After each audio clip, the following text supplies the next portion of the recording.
Kisah ini terjadi tahun 1998. Di tengah desa terdapat sebuah makam tua yang sudah ada sejak zaman penjajahan. Makam itu selalu sepi kecuali pada saat warga datang untuk membersihkan atau bersiarah, biasanya Kamis pagi sore. Namun, sejak kematian seorang perempuan bernama Marni, suasana di sekitar makam menjadi berbeda. Malam-malam tertentu, warga mulai mendengar suara aneh dari sana. Tangisan lirih, bisikan, bahkan suara kain berkesiur seakan ada sesuatu yang bergerak di antara nisan-nisan tua. Beberapa warga yang melintas malam-malam mengaku melihat bayangan putih melompat-lompat di antara batu-batu nisan. Di rumahnya yang bersebelahan dengan makam Pak Sastro, juru kunci makam mulai resah. Sebelum kematiannya, Marni adalah seorang perempuan muda yang hidup sederhana. Ia dikenal pendiam, jarang bergaul dengan warga lain, dan lebih suka menghabiskan waktu di rumahnya yang berada di ujung desa. Namun suatu hari, kehidupan tenangnya berubah drastis. Musim panen tahun itu membawa bencana. Tanaman padi milik warga tiba-tiba menguning dan mati sebelum sempat dipanen. Hama menyerang tanpa bisa dicegah. Warga mulai mencari penyebabnya, dan seperti kebiasaan di desa, mereka selalu mencari kambing hitam. "Ini pasti gara-gara Marni," seru salah satu warga dalam pertemuan di balai desa. Desas-desus mulai menyebar bahwa Marni memiliki ilmu hitam. Ada yang mengaku melihatnya berjalan ke sawah pada malam hari. Ada pula yang mengatakan bahwa mereka pernah mendengar suara aneh dari rumahnya. Tuduhan semakin kuat setelah seorang warga bernama Bu Saminah mengalami mimpi buruk berulang kali tentang Marni. Ketakutan berubah menjadi kemarahan. Pada suatu malam, warga menyeret Marni keluar dari rumahnya. Ia menangis dan memohon ampun, tetapi tidak ada yang peduli. Marni dihukum secara tidak manusiawi. Beberapa hari kemudian, tubuhnya ditemukan tergantung di pohon besar dekat makam desa. Mereka menguburnya cepat-cepat tanpa ritual yang layak. Bahkan saat kain kafannya diikat, mereka tidak melepaskan tali pengikat di kepalanya. Sebuah kesalahan fatal, kesalahan besar dalam adat pemakaman sesuai syariat. Sejak hari itu, ketakutan mulai menyelimuti desa. Pak Sastro yang bertugas menjaga makam atau kuncen makam adalah orang pertama yang merasakan ada yang tidak beres. Suatu malam, saat ia sedang merapikan dupa di dekat cungkup makam tua, ia mendengar suara aneh dari arah makam Marni. Suara itu seperti desahan lirih, diikuti dengan suara tanah yang bergerak. Jantungnya berdegup kencang. Ia mencoba mengabaikannya, berpikir bahwa itu hanya imajinasinya. Tapi malam-malam berikutnya keanehan itu semakin menjadi. Tanah di atas makam Marni terlihat bergelombang, seolah ada sesuatu yang bergerak di bawahnya. Kadang-kadang terdengar suara tangisan lirih dari sekitar makamnya. Seekor anjing kampung yang mencoba menggali tanah makam itu ditemukan mati keesokan harinya. Tubuhnya kaku dan matanya melotot ketakutan. Pak Sastro mulai curiga bahwa arwah Marni tidak bisa beristirahat dengan tenang. Rumor tentang keanehan makam Marni segera menyebar. Beberapa warga yang melewati makam pada malam hari mengaku melihat bayangan putih melompat-lompat di sekitar nisan. "Aku melihatnya sendiri. Bayangannya lompat dari satu batu nisan ke yang lain, lalu ngilang," kata Pak Man, seorang petani yang pulang larut malam. Anak-anak desa mulai takut untuk bermain di dekat makam. Ibu-ibu melarang mereka keluar rumah setelah matahari terbenam. Bahkan beberapa warga mulai meletakkan sesajen di pinggir makam, berharap arwah Marni tidak mengganggu mereka. Namun tidak semua orang percaya dengan cerita ini. Di tengah ketakutan warga, ada satu orang yang justru menganggap semua ini sebagai omong kosong belaka. Suryo, pemuda berusia 22 tahun, selalu bersikap rasional. Ia tidak pernah percaya pada hantu, apalagi cerita pocong yang melompat-lompat di makam.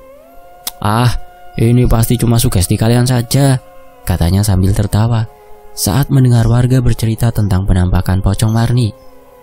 Surya adalah lulusan SMA yang ingin bekerja di kota. Tetapi sementara waktu ia masih tinggal di desa bersama ibunya. Berbeda dengan kebanyakan pemuda desanya, Surya lebih suka mencari penjelasan logis daripada langsung percaya hal mistis. Mendengar cerita warga, Surya justru merasa tertantang. Aku akan membuktikan kalau itu semua cuma ketakutan kalian sendiri. Malam Jumat Kliwon nanti, aku akan pergi ke makam Marni sendirian." Semua orang terdiam. Mbah Kromo sesepuh desa hanya menghela nafas berat. "Ojo main-main le dengan hal yang tidak kamu pahami," ucapnya pelan. Tapi Suryo tetap pada pendiriannya. Ia yakin bahwa tidak ada yang perlu ditakuti di makam itu. Baginya hantu hanya ada dalam cerita orang-orang yang terlalu percaya tahayul. Namun apa yang menantinya di malam Jumat Kliwon akan mengubah cara pandangnya selamanya. Malam Jumat Kliwon, udara di desa terasa lebih dingin dari biasanya. Angin yang berembus di antara pepohonan bambu menciptakan suara mencekam, seperti bisikan samar yang berulang-ulang. Namun, Suryo tetap teguh pada pendiriannya. Ia mengajak Bambang, sahabatnya, untuk pergi ke makam dan membuktikan bahwa cerita tentang pocong Marni hanyalah mitos belaka. "Kita hanya perlu ke sana sebentar, lihat-lihat, lalu pulang. Kalau nggak ada apa-apa, besok kita bisa ketawa bareng di warung kopi," ujar Suryo dengan nada percaya diri. Bambang, meski setengah hati, akhirnya setuju dengan membawa senter tua dan sebilah pisau kecil untuk berjaga-jaga. Mereka berjalan menyusuri pematang sawah menuju makam. Langkah mereka terhenti di depan gerbang pemakaman yang reot, berderit pelan diterpa angin. Saat mereka melangkah lebih dalam, di bawah pohon kamboja tua, di dekat makam Marni, sesuatu membuat bulu kuduk mereka meremang. Di sana, berdiri sosok pocong. Di bagian mata berlubang, tak ada mata. Wajahnya busuk dengan ekspresi menyiratkan duka mendalam. Kain kafannya tampak kotor dan kusut, seperti sudah lama terkubur. Sosok itu tidak melompat, tidak bergerak, hanya berdiri diam, menatap lurus ke arah mereka. Surya menelan ludah. Itu beneran?" bisiknya. Bambang tak bisa menjawab. Tangannya gemetar, lututnya lemas. Senter yang dipegangnya tiba-tiba meredup, lalu padam. Tanpa pikir panjang, mereka berdua berbalik dan lari kencang-kencangnya keluar dari area pesarean. Nafas mereka tersengal saat akhirnya tiba di rumah Suryo. Mereka tidak membicarakan apa yang baru saja terjadi, hanya duduk terdiam, mencoba menenangkan diri. Namun keesokan harinya, Bambang jatuh sakit. Tubuhnya panas tinggi, tetapi kakinya terasa dingin seperti es. Bibirnya membiru dan matanya selalu terpejam, seolah melihat sesuatu yang menakutkan dalam mimpinya. "Pocong itu matanya kosong, tapi aku merasa dia melihat langsung ke dalam jiwaku," lirihnya sebelum akhirnya pingsan. Sejak malam itu, teror mulai terjadi di seluruh desa. Beberapa warga melaporkan mengalami mimpi buruk yang sama. Sosok Marni berdiri di ambang pintu rumah mereka. Wajahnya pucat dan menangis tanpa suara. Anak-anak kecil tiba-tiba menangis histeris tanpa sebab yang jelas, menunjuk ke arah pesarean setiap kali mereka diajak berjalan di sore hari. Yang paling mengerikan adalah kejadian di kandang Pak Darto. Seekor kambing kesayangannya ditemukan mati dengan tubuh membusuk, meskipun baru saja sehat sehari sebelumnya. Namun yang lebih mengejutkan, di sekitar bangkai kambing itu ada jejak tanah basah yang membentuk pola menyerupai tapak kaki seseorang tanpa alas. Ketakutan mulai menyelimuti warga desa. Mereka percaya bahwa arwah Marni tidak bisa beristirahat dengan tenang dan kini gentayangan mencari keadilan.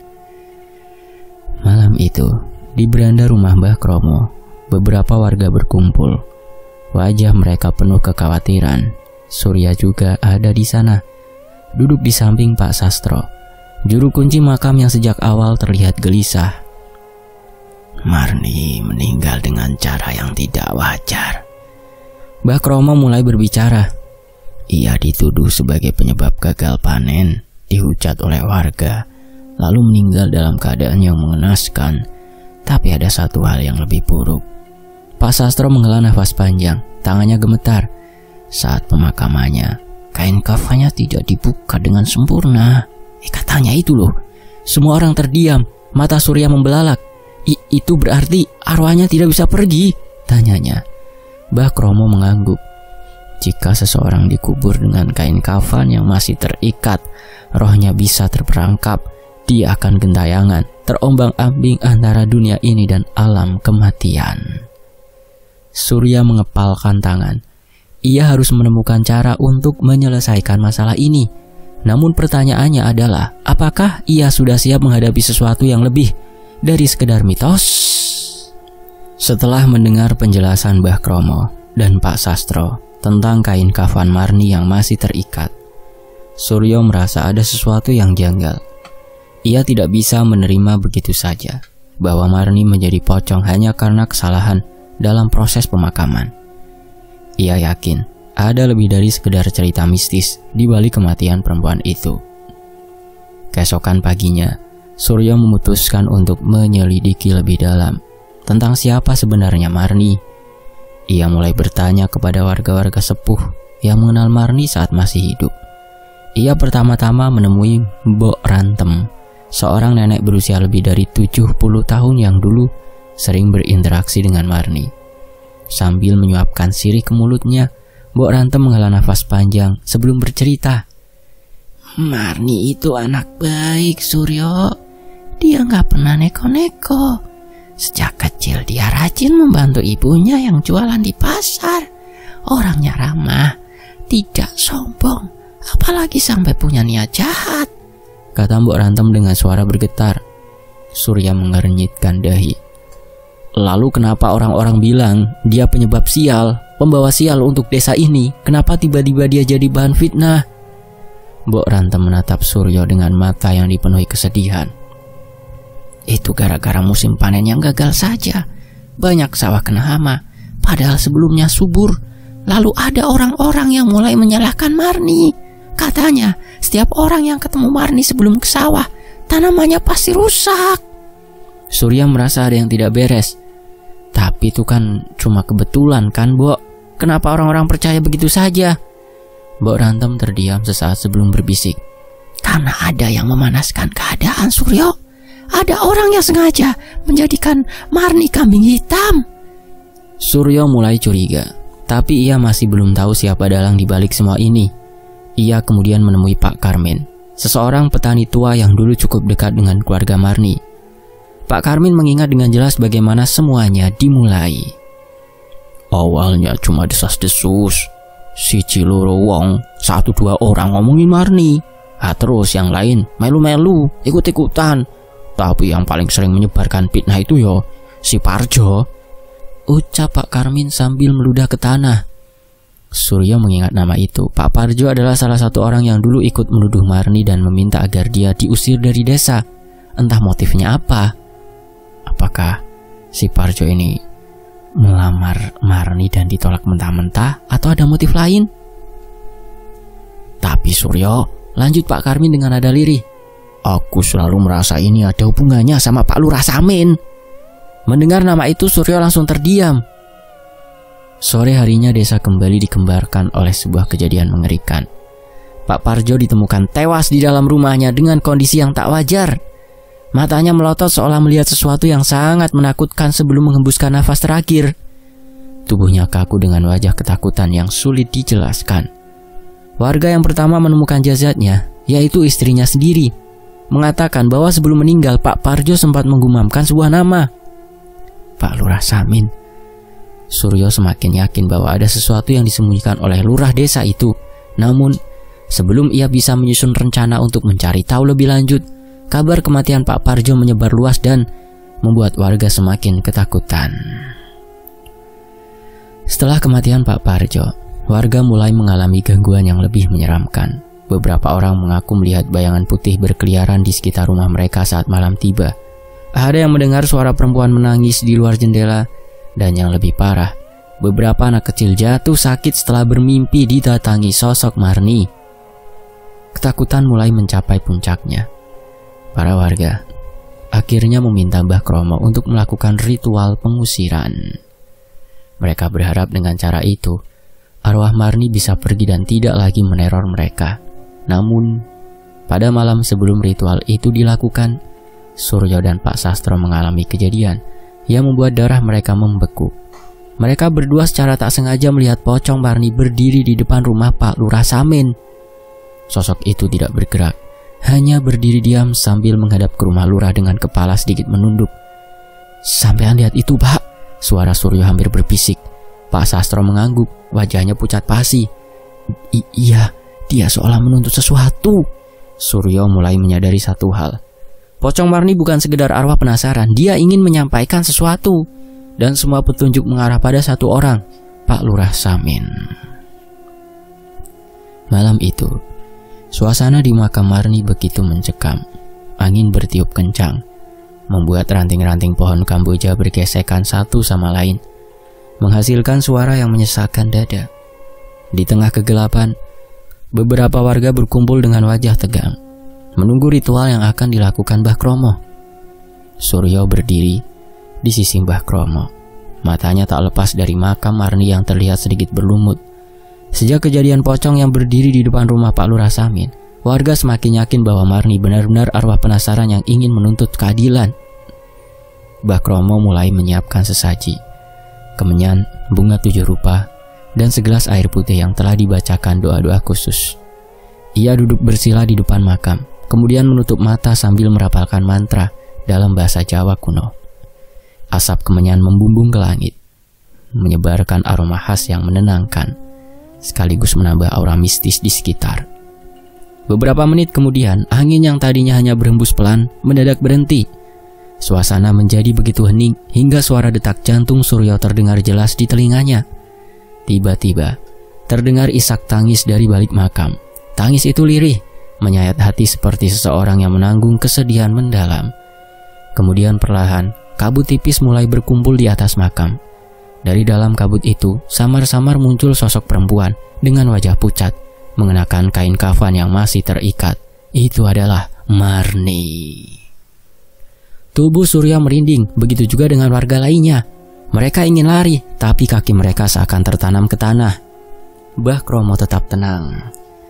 Suaranya dalam dan penuh wibawa. Marni, jika kau memang tak bersalah, katakanlah apa yang sebenarnya terjadi. Sosok Marni terisak, bahunya berguncang pelan. Aku bukan pembawa sial. Aku tidak pernah membuat siapapun celaka. Aku hanya menjadi korban kedengkian seseorang, penyakit hati seseorang. Suaranya terdengar pilu. Suryo menggenggam tangannya kuat-kuat. Siapa yang melakukan ini padamu, Marni? Sosok Marni menatapnya dengan mata kosong yang dipenuhi kesedihan. Orang itu telah menghancurkan hidupku. Dia menyebarkan kebohongan dan membuat semua orang membenciku. Suryo menoleh ke arah Mbah Kromo. Tanyakan siapa orang itu, Mbah. Mbah Kromo menutup mata sejenak lalu kembali berbicara. Marni, siapa yang tega melakukan semua ini padamu, nak? Sosok Marni membuka matanya hendak menyebut sebuah nama, tapi tiba-tiba angin kencang kembali bertiup.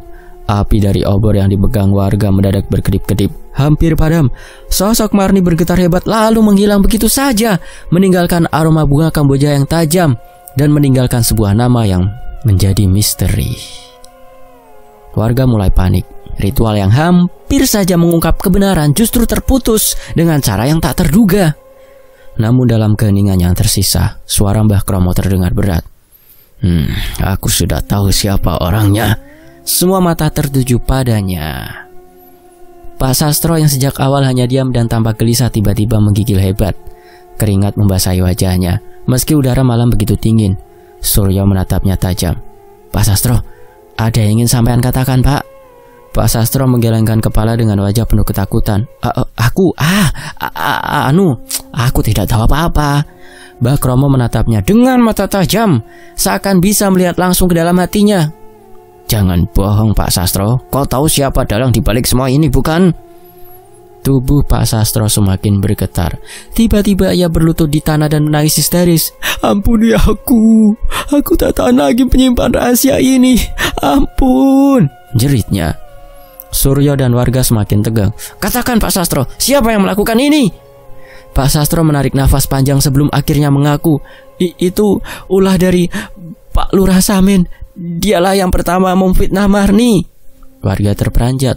Beberapa orang berbisik-bisik, tidak percaya dengan apa yang mereka dengar. Suryo mengepalkan tangannya. Kenapa? Apa alasannya? Pak Sastro menunduk. Marni dulu pernah dilamar Pak Lurah. Pernah dilamar oleh Pak Lurah, tapi Marni menolaknya mentah-mentah. Karena saat itu Pak Lurah kan sudah menikah. Ia tidak ingin jadi istri kedua. Suryo mencengkeram bau Pak Sastro dengan kuat. Lalu, apa yang terjadi setelahnya? Pak Sastro mengusap wajahnya yang basah oleh keringat. Pak Lurah sakit hati. Ia merasa dipermalukan di depan orang-orang karena seorang gadis desa berani menolaknya. Akhirnya Pak Lurah mulai menyebarkan fitnah bahwa Marni adalah pembawa sial. Semua warga terdiam karena saat itu memang ada beberapa orang yang gagal panen. Isu itu dengan mudah menyebar. Warga yang sudah ketakutan akhirnya percaya dan menuduh Marni sebagai penyebabnya. Apalagi yang mengatakan seorang lurah. Suara Pak Sastro melemah. Suryo merasakan amarah membakar dadanya.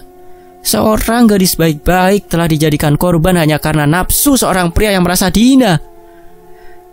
Tanpa menunggu lebih lama, Surya memutuskan untuk langsung mendatangi rumah Pak Lurah Samin. Ia tidak peduli jika itu sudah larut malam. Beberapa warga ikut bersamanya, termasuk Pak Sastro yang masih gemetar. Saat mereka tiba di depan rumah Pak Lurah, suasana terasa ganjil. Rumah itu gelap, hanya diterangi lampu minyak yang redup. Namun dari balik jendela, terlihat bayangan seseorang yang sedang duduk. Suryo mengetuk pintu dengan keras. Pak Lurah, saya Suryo Pak, tolong buka pintunya. Tidak ada jawaban. Suryo mengetuk lebih keras. Kami tahu semuanya, jangan sembunyi kau, biadab. Tiba-tiba terdengar suara ketukan dari dalam rumah. Bukan satu atau dua ketukan, tapi berkali-kali. Terdengar dari berbagai arah. Dinding, jendela, dan bahkan lantai kayu rumah itu. Ketukan itu semakin cepat, semakin keras. Pak Sastro mundur dengan wajah pucat. Itu bukan suara manusia. Akhirnya pintu rumah terbuka dengan sendirinya. Bau busuk menyebar keluar, begitu menyengat, hingga membuat beberapa warga menutup hidung mereka. Suryo melangkah masuk dengan hati-hati, diikuti oleh beberapa orang. Di dalam rumah, Pak Lurah Samin terlihat duduk diam di kursi, matanya kosong, wajahnya pucat. Pak Lurah? Panggil Surya. Pak Lurah tidak merespon. Lalu tiba-tiba terdengar suara perempuan berbisik dari sudut ruangan. Kau telah menghancurkan hidupku. Angin dingin berhembus dan tanpa diduga pintu rumah tertutup sendiri dengan keras. Pak Lurah Samin tersentak, matanya melebar ketakutan. Jangan datang pada aku, Marni, aku mohon. Iya, aku salah, aku mohon, teriaknya panik. Warga yang menyaksikan kejadian itu hanya bisa berdiri terpaku. Suryo menatap lurah itu dengan dingin. Sekarang Pak Lurah, akui semuanya di depan warga, sebelum arwah Mbak Marni sendiri yang menuntutmu. Pak Lurah terjatuh dari kursinya. Tubuhnya menggigil. Namun sebelum ia bisa berbicara, terdengar suara langkah kaki mendekat. Malam itu kebenaran akhirnya terungkap. Siapa dalang di balik semuanya. Setelah Pak Lurah diamankan di kantor Siskamling untuk menunggu pagi tiba. Namun keesokan paginya, seorang petani yang hendak ke ladang berlari ketakutan ke balai desa. Wajahnya pucat, nafasnya tersengal. Pak Lurah ada di makam Marni. Hah? Di makam Marni? Warga berbondong-bondong menuju makam. Bukannya kemarin diamankan di kantor Siskamling? Di sana, mereka menemukan tubuh Pak Lurah Samin tergeletak kaku. Wajahnya menghitam dan membusuk seperti telah berhari-hari mati. Matanya melotot seperti melihat sesuatu yang sangat menakutkan di saat-saat terakhirnya. Tidak ada yang berani menyentuhnya. Orang-orang berbisik mengatakan bahwa ini adalah pembalasan dari arwah Marni. Dia sudah mendapatkan balasannya, kata Mbah Kromo pelan. Setelah kematian Pak Lurah, keadaan desa perlahan kembali normal. Tidak ada lagi suara tangisan di malam hari, tidak ada lagi mimpi buruk yang mengganggu warga. Anak-anak bisa bermain di luar tanpa menangis histeris, dan ternak-ternak kembali sehat. Pak Sastro yang selama ini dihantui rasa bersalah, akhirnya memberanikan diri melakukan apa yang seharusnya dilakukan sejak lama. Membuka ikatan kain kafan Marni bersama beberapa warga. Ia menggali makam itu dan perlahan membuka simpul yang masih mengikat tubuh Marni. Saat simpul terakhir terlepas, angin dingin berembus lembut menerpa wajah mereka. Beberapa warga yang ikut membantu bersumpah melihat sosok perempuan bergaun putih berjalan perlahan menjauh dari makam sebelum akhirnya lenyap ke atas langit dalam kabut tipis. Marni telah pergi. Surya berdiri di dekat makam Marni, menatap nisan yang kini tak lagi dihantui ketakutan. Ia menghela nafas panjang, merasa lega sekaligus pilu. Dunia ini lebih luas dari yang aku kira, gumamnya. Mbah Kromo yang berdiri di sampingnya menepuk pundaknya. Le, ingatlah satu hal. Hantu itu menakutkan, tapi kejahatan manusia jauh lebih menyeramkan. Lah itu contohnya, lamaran ditolak, malah nyebar fitnah. Lah terus Marninya gak kuat terus bunuh diri. Suryo mengangguk pelan. Kemarin sebagai seorang pemuda yang tidak percaya hal gaib, tetapi sekarang dengan pemahaman baru bahwa ketakutan bukan hanya berasal dari makhluk tak kasat mata, tetapi juga dari kebencian dan ketidakadilan yang ditanamkan manusia sendiri, dan gaib itu ada. Desa akhirnya kembali tenang, namun meski teror telah usai, maka Marni tetap menjadi tempat yang dihindari, bukan karena dihuni arwah penasaran, tetapi karena menjadi saksi bisu kejahatan manusia yang tak terlupakan. Lurah biadab asu. Lho, sek, lah kok miso sih aku? Ngapurone ya, konco-konco, teman-teman. Mohon maaf kalau ada kata yang kasar. Maaf ya, kebawa emosi. Sampai jumpa di kisah lainnya, tetap di Tony FS. Anggap saja ini dongeng misteri seperti biasa saja ya. Anggap sebagai hiburan saja. Ambil hikmahnya. Wassalamualaikum, sampai jumpa di kisah lainnya, tetap di Tony FS.